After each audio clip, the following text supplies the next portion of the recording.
నమస్తే మిత్రులారా, నేను మీ శ్రీనివాస్ చౌహాన్ అడ్వకేట్. మిత్రులారా, చెక్ బౌన్స్ కేసు ఫైల్ చేసినప్పుడు కేసు ఏ సందర్భంలో డిస్మిస్ అయిపోతుంది? డిస్మిస్ అయితే తిరిగి ఆ కేసుని మనము రిస్టోర్ చేసుకునే అవకాశం ఉంటుందా? సో మిత్రులారా, మన దేశంలో బ్రిటిష్ కాలం నాటి negotiable instrument act, NI act అనే చట్టం అమలులో ఉన్నది. ఈ ఎన్ఐ యాక్ట్ ప్రకారంగా మనము చెక్ బౌన్స్ కేసులు ఫైల్ చేస్తుంటాము. ఈ చెక్ బౌన్స్ కేసు మనము న్యాయస్థానంలో ఫైల్ చేసినప్పుడు ఎవరైతే కేసు ఫైల్ చేశారో కంప్లైనెంట్ అతను ప్రతి వాయిదాకు కోర్టుకు హాజరు కావాలి.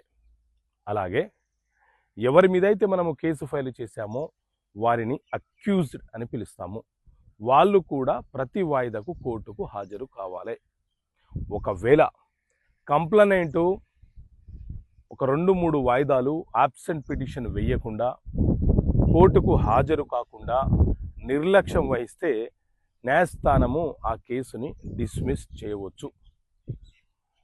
ఒకసారి చెక్ బౌన్స్ కేసు డిస్మిస్ అయిపోతే సర్వసాధారణంగా తిరిగి ఆ మెజిస్ట్రేట్ కోర్టు ఆ కేసుని రిస్టోర్ చేసే అవకాశాన్ని, అధికారాన్ని కలిగి ఉండదు. అదే అక్యూజ్డ్ ఎవరైతే ఉన్నారో అతను కనుక న్యాయస్థానానికి రాకపోతే ప్రతి వాయిదాకు అతనికి NBW non bailable warrant issue అయ్యే అవకాశం ఉంటుంది. అతను వారెంట్ ఇష్యూ అవుతుందన్న భయంతో అతను కోర్టుకు హాజరవుతాడు. రాలేని పక్షంలో ఆబ్సెంట్ పిటిషన్ ఫైల్ చేసుకుంటాడు. కంప్లైనెంట్ రాకపోతే మాత్రం కేసు డిస్మిస్ అవుతుంది. కాబట్టి చెక్ బౌన్స్ కేసు వేసేటప్పుడు ఈ బేసిక్ నాలెడ్జ్ అండ్ ఇన్ఫర్మేషన్ మనకు తెలిసి ఉండాలి. ఓకే మిత్రులారా, థ్యాంక్ యూ. జై హింద్.